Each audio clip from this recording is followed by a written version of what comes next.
Let's face it, mortgage compliance sucks. The good news is, we're here to help with that. Welcome to the show with one simple goal: keep Canadian mortgage brokers protected and prepared in a challenging regulatory environment. We bypass the boring parts and get straight to it. Practical approaches, checklists, and real-world examples that you and your business can actually relate to. Whether it's FinTrack, the provincial regulators, or whatever might come next. I'm Justin Noda, occasionally joined by Dean Lawton and Deryk Williamson, and this is the Broker Armour Podcast.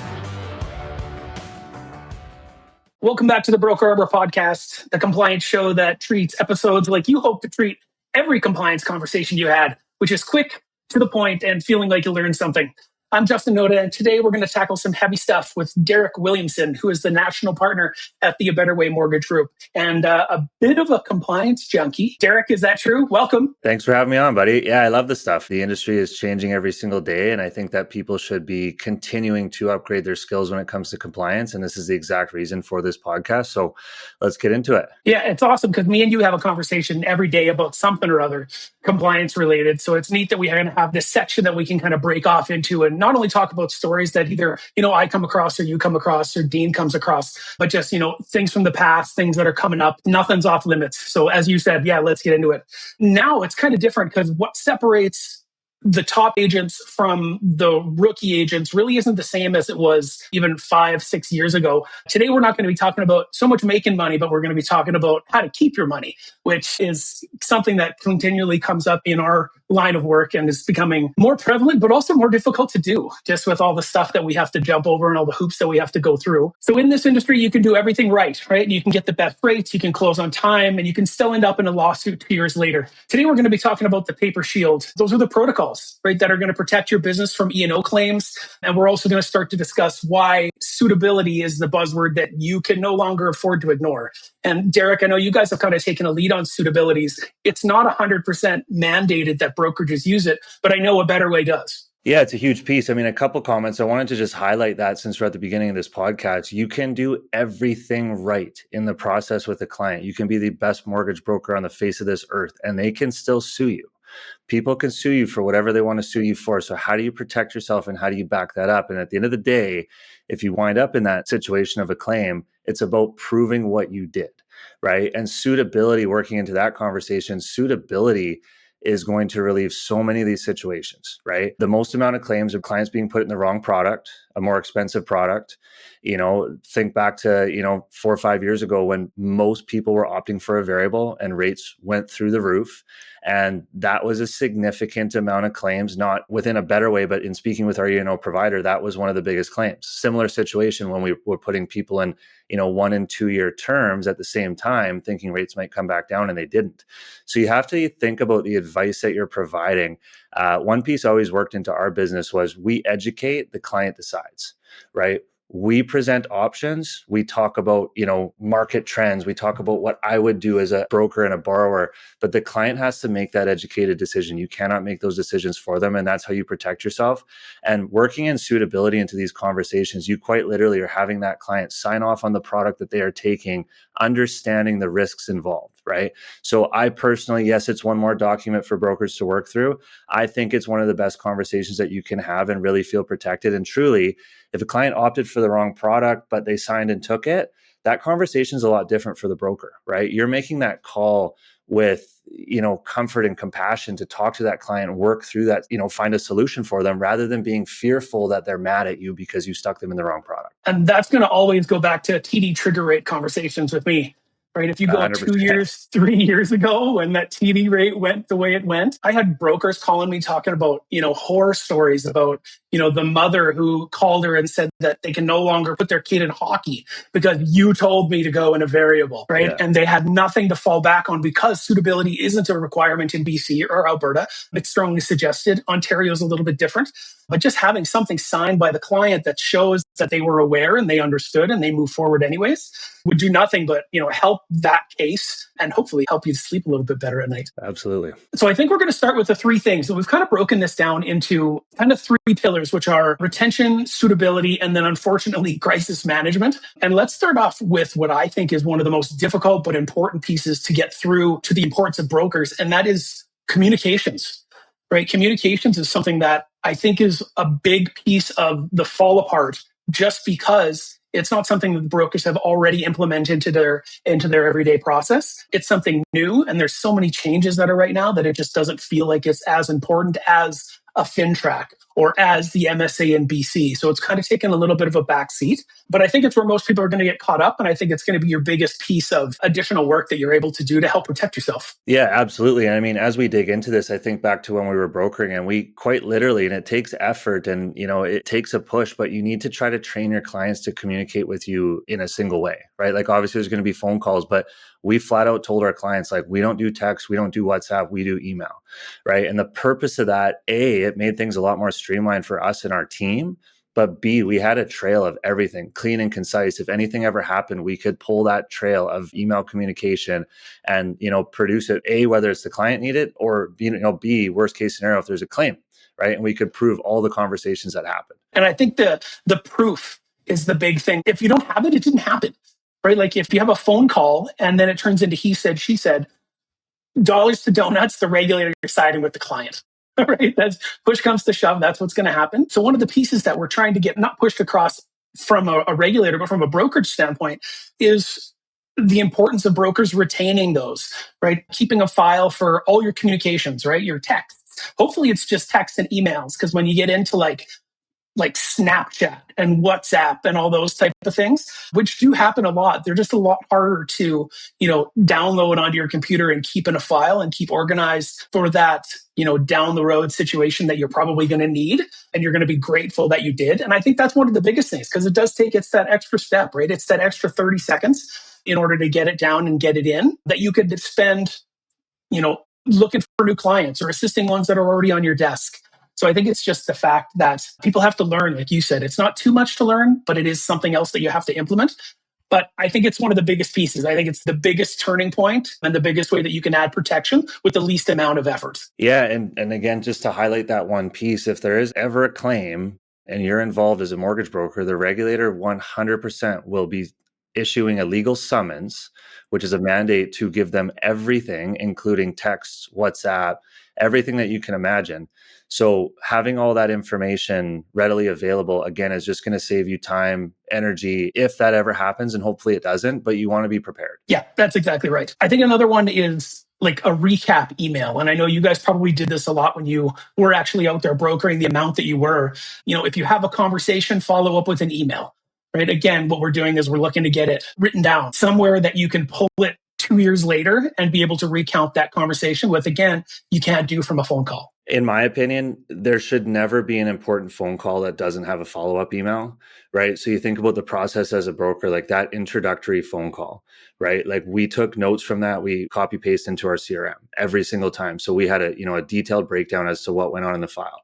Our team made a note every single time they followed up. We would do follow-ups via email and phone call, always, right? When it comes to planning conversations and telling clients what they qualify for and, any potential conditions or hurdles that we may face with that lender, that should all be documented. When you get an approval and there's a condition list, if you're telling a client that there's an approval and you haven't told them the conditions, that's not a good process to have, right? Like they need to know everything. Don't leave things out because you're working on it behind the scenes. Let them know that that's a current condition of this approval, but we are working through it. We have the document, the lender has it. We're waiting on an update. That's the most important piece, hands down. And again, like this conversation is about protecting yourself from liability and risk, totally. But clients also need to know what's going on. We have to remember that clients don't know anything about mortgages, and we unfortunately can get caught up in mortgage terminology that doesn't make sense to a consumer. But they might not want to tell you, or they might not want to ask the question and say, hey, can you explain that? And now you've left maybe a half an hour phone call and that client's head is spinning. Right? Like they're not going to retain most of what you told them. So it's actually a really good process just for your client's sake to do that so that they can have a better understanding of what's going on in this file. Another huge component to this truly is when you end up talking to, let's say there's 2 borrowers on a file and maybe primarily all the phone calls are going through one person. That's a real thing that happens in most situations. That email should be going to everyone involved in that application, right? Like if the wife wasn't on that phone call, it's only fair to her or him and vice versa. If you're speaking with the wife, it's only fair to that person that wasn't on the phone call that they're getting the same update written. Yeah, I agree. The other thing that you were talking about is I heard of the mention of notes. So whether it's a follow-up email or whether you're in your CRM, and I'll talk from, like you said, when you get that that notice of summons or you get that letter of claim and they do ask for all that information. I've seen it go two ways. I've seen people write the notes inside, whether it's a CRM or whether it's in, Velocity or a different submission platform. I've seen them go two ways. And one is, talked with Bob today. It was a good call, right? And that's it. And then I've seen the other way, and the one that was most recommended to me by a couple lawyers that I spoke, and they recommended that I pass along to write your notes as if you're talking to a lawyer, write your notes as if you're talking to a judge, right? Write your notes as if you're talking to someone who has no idea what's going on in the file. And it's very self-explanatory as they're reading it. It's going to leave less holes for the opposing side to poke in order to make sure that you are able to get your point across. And hopefully it's, the correct point. But yeah, like I said, that kind of stuck with me, and it stuck with me for a long time is write it like the lawyer is reading it, not like I'm reading it. Absolutely. Absolutely. I mean, you think of claims when you're brokering and you're claim free 10 years in, like you don't think of it being a real thing. And you think of like, it's just going to be the bad brokers, the people that are abusing the industry that are going to run into these, and totally not the case, right? Like some of the best brokers in the industry run into issues that, they might be totally in the green on, but you still have to go through the process and prove yourself. Yeah, exactly right. Now we know the how, right? Though that's kind of the first step, is knowing what to do.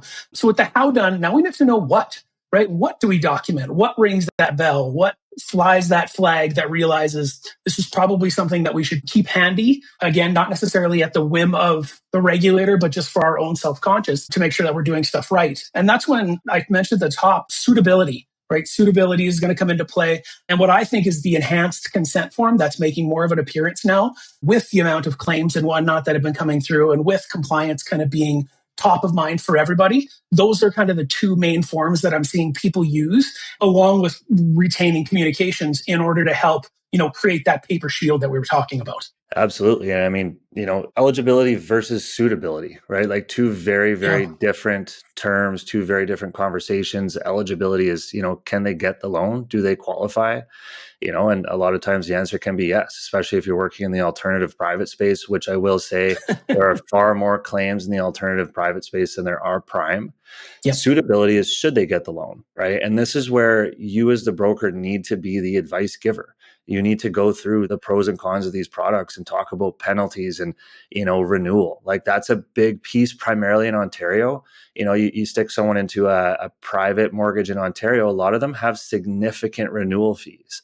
And if that wasn't disclosed by the broker or the lender up front, that's a claim waiting to happen, right? So you need to really think about not only the transaction that's in front of you, but what does this look like for this borrower at renewal? And think about this term exit strategy, right? Exit strategy is not as much of a real thing as it used to be. Like 65% of alternative mortgages are renewing. What does that mean? Are you setting up a realistic exit plan for this client? Can they actually achieve it? And if they can't, they should be aware of that it might just be an alternative mortgage borrower ongoing. And they need to find comfort in that before they engage in the initial mortgage that you're working on. Hey everyone, Dean here. Quick timeout from the episode to share with you the ABW Tuesday Mortgage Memo, your weekly market highlights sent directly to your inbox every Tuesday. This is certainly one you're not going to want to miss, so make sure to sign up now. You can do so with a link in the show notes, or you can head to joinabw.ca and sign up there. This is a high-level summary of market developments, regulatory updates, and housing trends every Tuesday.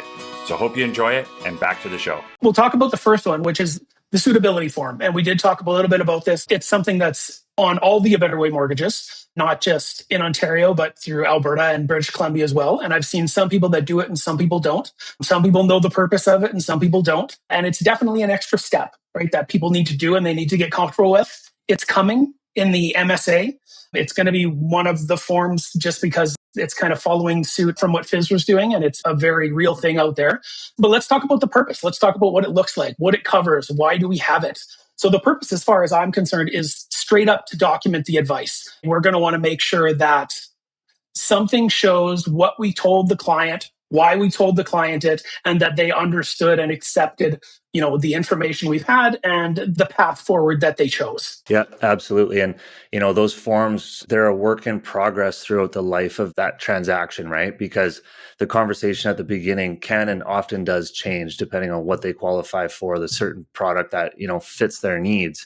So that initial discussion and documentation is very important. And you know what, if that doesn't change, great. That's an easy process. Client understands it. But if that product ends up changing towards the end of the file, this is a document that's updated, right, based on the change, why the change happened, and why that fits the client's needs. Yeah, and it's not just a one document, right? It's not one size fits all. I've seen, some at brokerages that have 10 questions, and I've seen some that have 5, and I've seen some that are 2 pages long and require like essay-like responses for a couple of them. So again, just like I always say, it's going to come down to the brokerage, what they're comfortable with, what their risk appetite is. I know that's kind of a FinTrack term of phrase, but it does apply to this as well.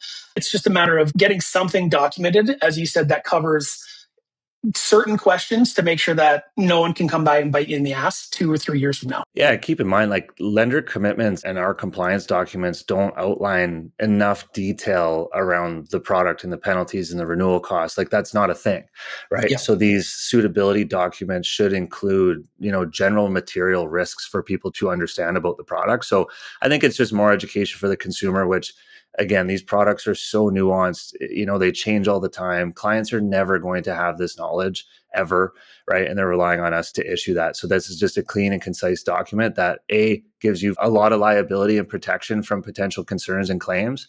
And B, the consumer walks away having a better understanding of what this product is and how it functions. Yeah, exactly. And a clear, concise way is a perfect segue into the enhanced consent forms that I'm starting to see.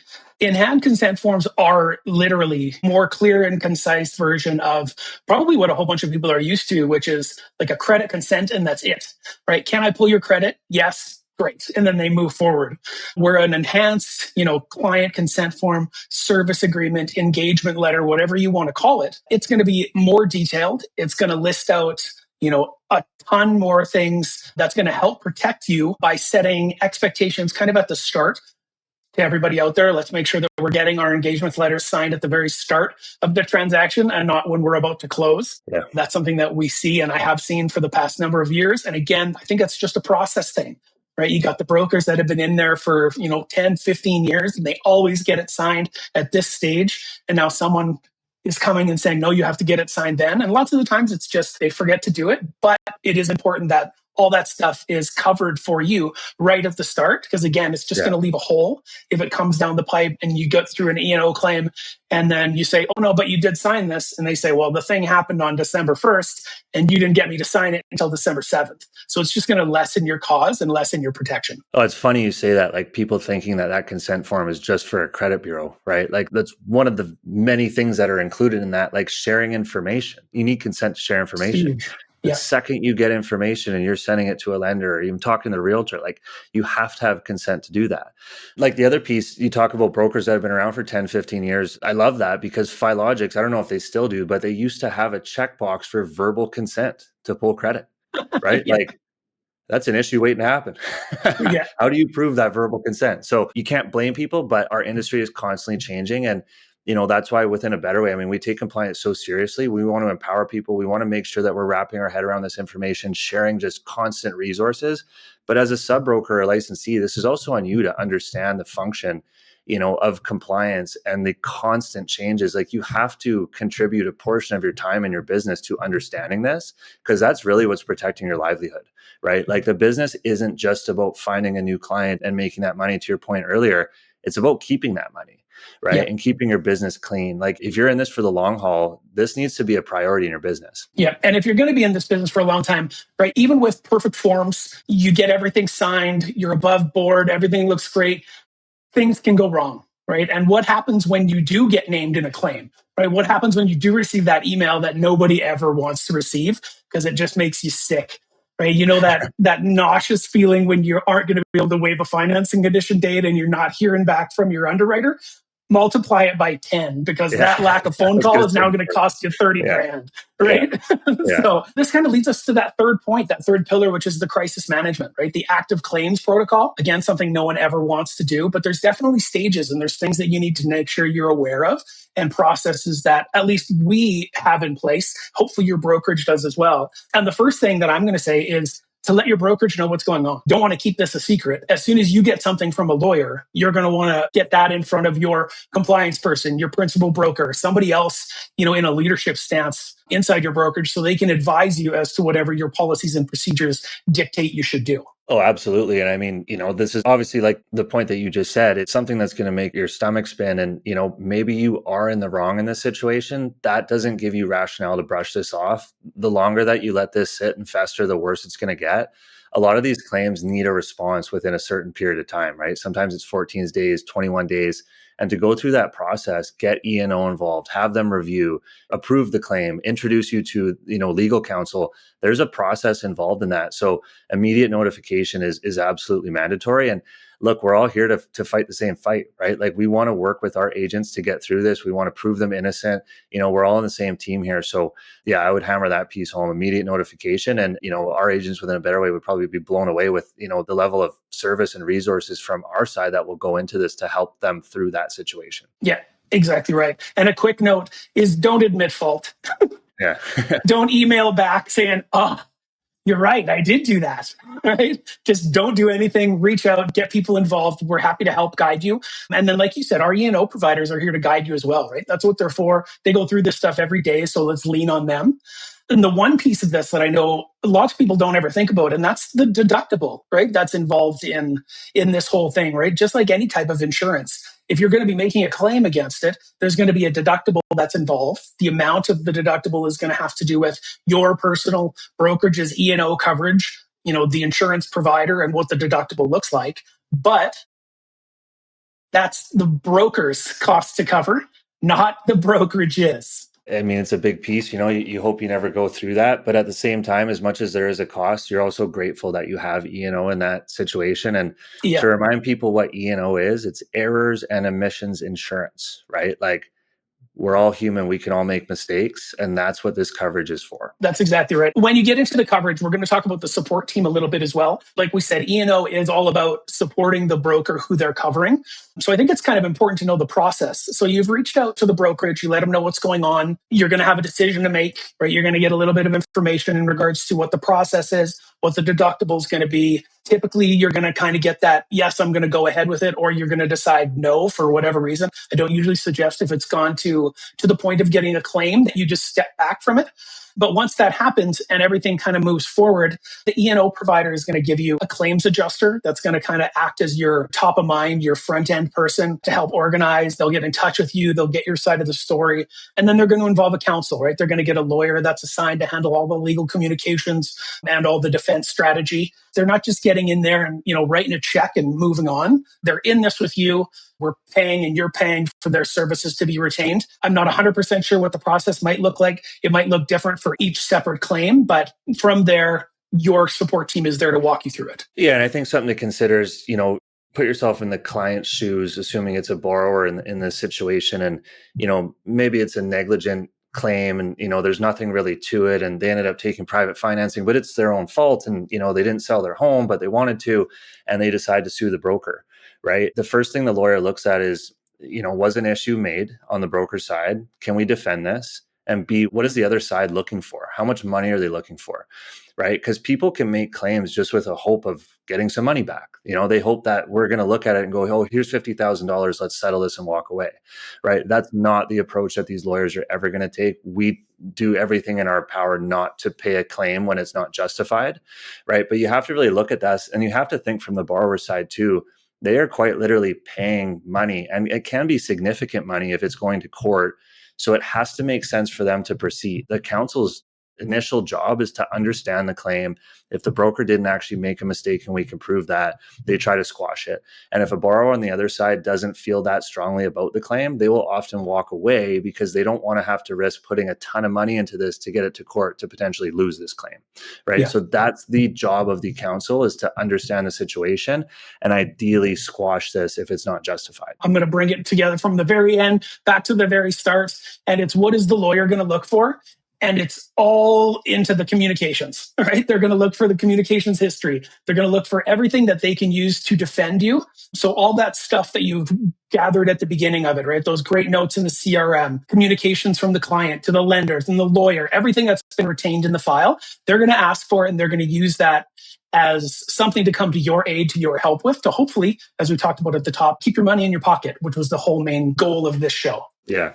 The last point that I'll drop here, and we probably say this a little bit too much, but if you're brokering in 2025 and you don't have a CRM, or you're just not using it, now is the time to dig in. I mean, there's so many other benefits from a marketing and, business development perspective, but this is just one other reason why you should have a functioning CRM where you are tracking what you do from a day-to-day basis. Yeah. Exactly. And I know it sounds like a lot of work, right, to save a text message or write a CRM note, but it takes 30 seconds to do it. And it can take a lifetime to recover from any kind of a lost license or depending on the amount, that could be very hard to overcome.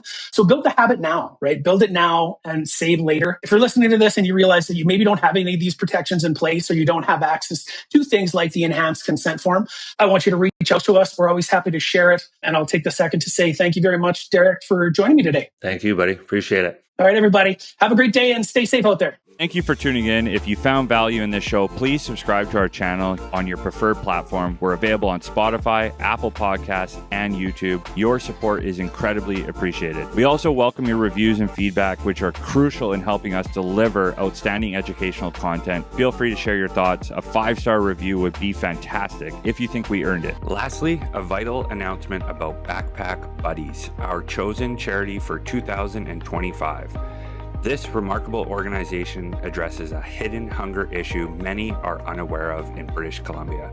While school districts provide meals during school hours, numerous children face food scarcity at home, particularly during the weekends.